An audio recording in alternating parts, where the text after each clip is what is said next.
Bienvenue dans l'Instant Bible. La vérité, un mot qui divise. Certains disent la vérité, ça fait mal. D'autres pensent qu'elle enferme, qu'elle empêche d'être soi-même. Dans une société où chacun parle de sa vérité, on a parfois l'impression qu'il n'existe plus de repères communs. Et pourtant, on dit aussi que la vérité libère, qu'elle donne un cap et permet d'avancer sans faux semblant. Alors faut-il la craindre ou au contraire la rechercher? La vérité est-elle une prison qui limite ma liberté ou une boussole qui oriente ma vie? Pour réfléchir à cette question, eh bien, j'ai le plaisir de recevoir une nouvelle fois sur ce plateau les pasteurs Pascal Rodet. Bonjour. Bonjour à tous. Philippe Leduc. Bonjour. Bienvenue. Alors la vérité est-elle une contrainte ou une clé pour avancer? Eh bien, restez avec nous, nous allons en parler et c'est tout de suite dans l'Instant Bible.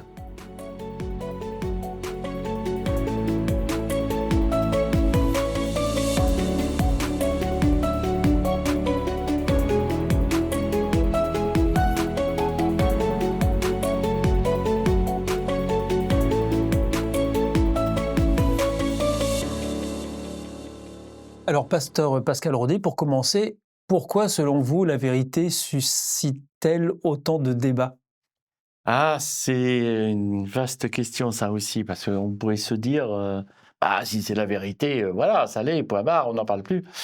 Seulement, la question de la vérité a toujours été une question qui divise, dans le sens où, mais est-ce que c'est une vérité absolue, c'est-à-dire vraie, sur des faits, etc. À tel point d'ailleurs que ça a été une question de Pilate face à Jésus, sur qu'est-ce que la vérité, lorsque Jésus parlait de ça justement et de la raison pour laquelle il était là. Parce que, en tant qu'homme politique, en plus gouverneur de l'époque pour l'Empire romain, la vérité, elle est toute relative. Et ça, c'était un peu compliqué. La vérité est quelque chose qui est toujours une difficulté parce que chacun l'interprète à sa façon, la vérité.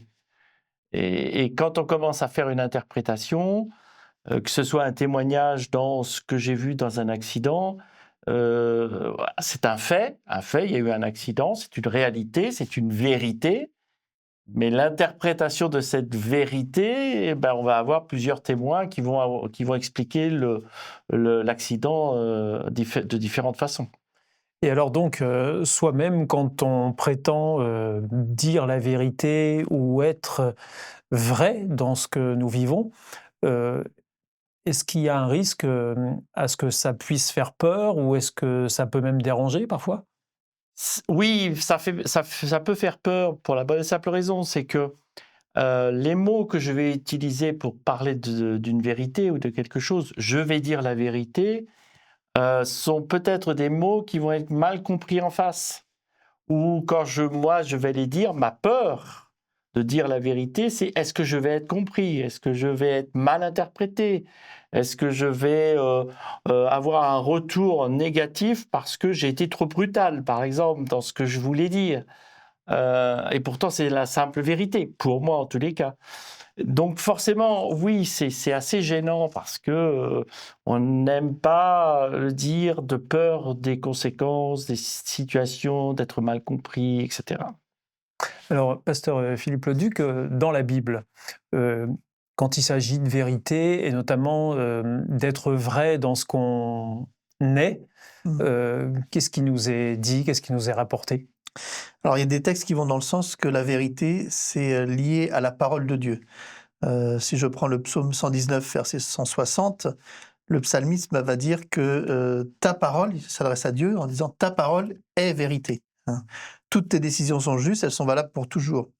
Et Jésus va reprendre cela à son compte dans sa prière qu'il adresse à son Père. Il va dire ta parole est la vérité. Mhm. Hein. Et donc on a cette notion qui la vérité, en fait, c'est quelque chose qui vient de Dieu, parce que il est vrai.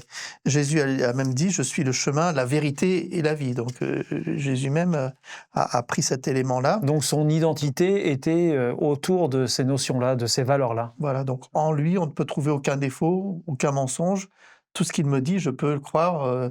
On dit souvent, c'est paroles d'évangile. Hein. Quand on dit c'est paroles d'évangile, ça veut bien dire ce que ça veut dire. Donc, vous ne pouvez pas, c'est du non négociable. Vous êtes sûr que ce que je dis là est vrai. Donc, Paul aussi nous parle d'une vérité comme étant aussi un mode de vie et quelque chose sur lequel on peut grandir. Il va écrire aux Éphésiens, Éphésiens 4, verset 15, « En disant la vérité dans l'amour, nous allons grandir en celui qui est le chef, Christ. » Donc, c'est un mode de vie, la vérité, qui nous permet de grandir. En effet, si je ne peux pas croire en ce que me dit mon interlocuteur, je ne vais pas pouvoir construire avec lui, si j'ai des doutes à chaque fois. Hein. Comment coopérer avec quelqu'un si à chaque phrase qu'il me dit, je dis, est-ce qu'il me dit la vérité? Hein, c'est impossible de construire quelque chose avec quelqu'un comme ça. Donc, la vérité nous aide à nous construire, et Christ a dit, je suis la vérité.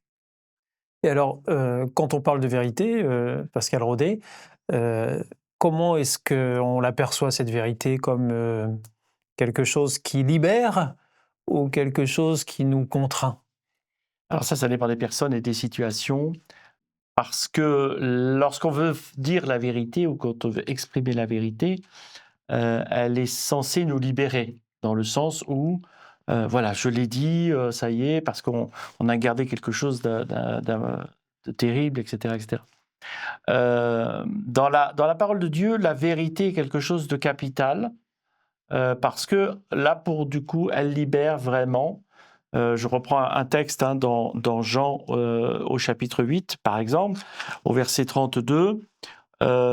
Jésus va dire, je commencerai à partir du verset 31, Jésus dit aux Juifs qui ont cru en lui, « Si vous restez fidèles à mes paroles, vous serez vraiment mes disciples, vous connaîtrez la vérité, et la vérité vous rendra libre. » Il y a donc cette notion de liberté qui est issue de cette vérité.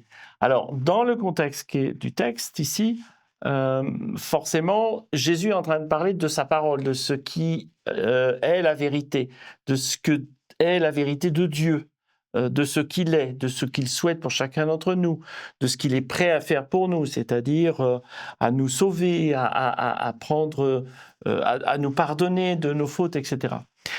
Cette vérité-là, elle libère dans le sens où je n'ai plus de culpabilité. Et je pense que c'est dans ce domaine-là où on va parler d'une vérité qui libère. Mmh.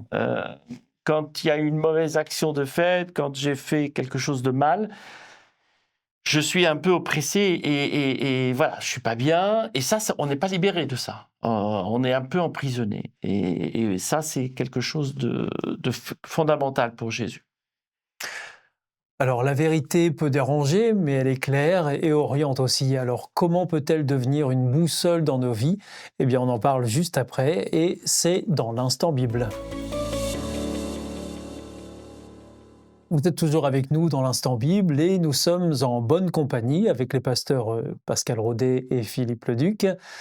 Alors concrètement, comment la vérité peut-elle nous aider à mieux vivre, pasteur Pascal Rodet? Elle peut nous aider à mieux vivre à plusieurs niveaux. D'abord, c'est une stabilité intérieure lorsqu'on va parler de vérité. On a besoin d'être vrai. Pour vivre correctement, on a besoin d'être au clair sur les situations.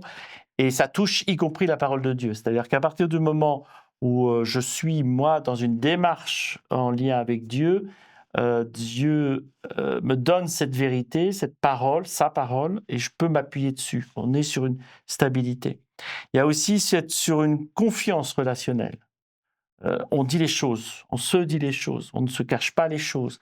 Il y a une relation de respect mutuel dans ce domaine-là. Et puis, quand on va parler de vérité, il y a une certaine clarté dans mes choix et dans les choix qu'on peut avoir les uns avec les autres. Je pense encore une fois à l'image d'un couple.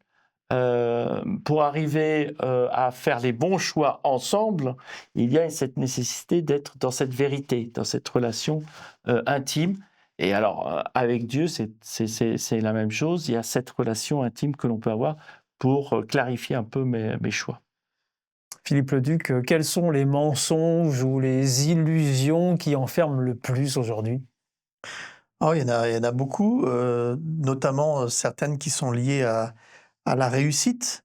Et des mensonges du tel, par exemple, tu vaux ce que tu produis. Sous-entendu, si tu produis rien, tu vaux rien. Ça, c'est ce que la société a tendance à nous Bah oui, faire penser, hein. société de la performance. Et donc, si tu n'es pas performant, bah, tu as des questions à te poser. Ou alors, parmi les mensonges aussi, tu vaux uniquement ce que les autres pensent de toi. Alors, il faut espérer tomber sur les bonnes personnes, parce que sinon, là aussi, c'est un échec. Des mensonges, tu vaux ce que tu possèdes. Si tu possèdes moins que l'autre, alors est-ce que tu vaux moins que l'autre? Tout ça, c'est des mensonges qui peuvent vraiment faire beaucoup de mal à chacun. Une autre idée, c'est que tu dois te construire tout seul, tu ne peux compter sur personne. Là aussi, c'est faux, on vit en société et heureusement qu'on peut compter les uns sur les autres. Celui qui dit: «Je me suis fait tout seul», c'est qu'un c'est pas ça peut pas être vrai. On dépend toujours des uns des autres et donc c'est toujours l'action de quelqu'un qui m'a aidé à faire quelque chose, je peux jamais dire, «Je ne dépends de personne». Non, on interagit tout le temps, et puis la plus grande erreur qu'on peut avoir, c'est de penser qu'on n'a pas de valeur, alors que c'est faux. Chacun a de la valeur, et il ne faut pas que ce qu'il entend des autres puisse lui dire: «Bah, je suis comme ça parce que l'autre me l'a dit». Non, bah, l'autre peut se tromper aussi. Ouais. Donc voilà, toutes ces erreurs-là, il faut lutter contre et trouver la vérité, comme on disait tout à l'heure, hein, en Christ, là, on a la vérité. Par contre, toutes les idées qui traînent autour de nous, parfois, il faut faire le tri, hein. Alors donc, Pascal Rodet, comment la vérité peut devenir, une boussole concrète, dans notre vie? À plusieurs niveaux, elle peut devenir une boussole concrète par la vérité de Dieu et par sa parole. Le texte qui avait été cité un peu avant, là, sur Jean au chapitre 17, où Jésus qui s'écrit: «Sanctifie-les par la vérité, ta parole est la vérité». Euh, Jésus place la notion de vérité sur cette parole de Dieu, sur la Bible, sur ce qui est écrit. C'est ça, c'est la vérité. À partir de là et à partir de ce texte-là, lorsque je dois faire des choix, lorsque je dois m'engager dans une orientation, dans des chemins particuliers, j'ai cette boussole qui est la parole de Dieu et qui va me permettre d'aller de l'avant, qui m'évite les tentations, qui me dit voilà, ce qui est important, je peux essayer de le découvrir dans la Bible, les valeurs que Jésus nous a données pour une bonne relation les uns avec les autres. Et alors ça aussi, ça fait partie des choses dans le choix relationnel. Ben oui, parfois un ami me blesse. C'est une vérité qui est parfois un peu douloureuse, mais est-ce que quelque part, je ne peux pas partir vers un pardon ou vers une réconciliation? Ça, c'est une valeur qui est la vérité de Dieu. La vérité n'est pas que sur des choses, ça c'est bien, ça c'est pas bien, mais c'est aussi dans le mouvement que je peux avoir de ma vie, de mes relations. Enfin, pour finir, est-ce que cette vérité dont nous parlons, Philippe Leduc, ou telle que la Bible la présente, est encore, quelque chose où peut encore nous libérer aujourd'hui, à votre avis? Oui, alors au-delà du texte qui a été cité tout à l'heure de Jean 8, 32, où la vérité vous rendra libre, Ouais. on peut aussi prendre le texte de Romains 8, au verset 1, où il est dit: «Il n'y a plus de condamnation pour ceux qui sont en Jésus-Christ», c'est-à-dire le poids de la culpabilité, qu'on peut ressentir. Voilà, Dieu nous dit: «Voilà, je prends ce poids-là et ça va pouvoir te rendre libre, beaucoup plus léger, parce que je sais que Dieu va pouvoir accorder son pardon». Et donc cette démarche-là de demander pardon et que Dieu accueille ma demande de pardon, fait que je suis libéré de ce poids-là et ça fait toute la différence. Parce que vivre toute sa vie avec la culpabilité de quelque chose, c'est quelque chose qui est très, très dur, qui fait que certains ne se relèvent même pas. La vérité n'est pas une prison. Elle libère, comme on vient de le dire, elle oriente et elle éclaire nos choix. C'est une boussole qui permet de marcher plus sereinement. Merci à nos deux invités, pasteur Pascal Rodet et Philippe Leduc, pour ces réflexions et ce moment de partage autour de la Bible. Je vous rappelle que nous avons le plaisir, à vous qui nous suivez, de vous offrir une Bible gratuitement si vous en faites la demande aux coordonnées indiquées juste après. L'instant Bible, eh bien, c'est terminé pour aujourd'hui, mais nous revenons très vite vers vous, toujours avec ce thème sur l'identité. À très bientôt dans un prochain Instant Bible. Merci, au revoir. Au Au revoir. revoir.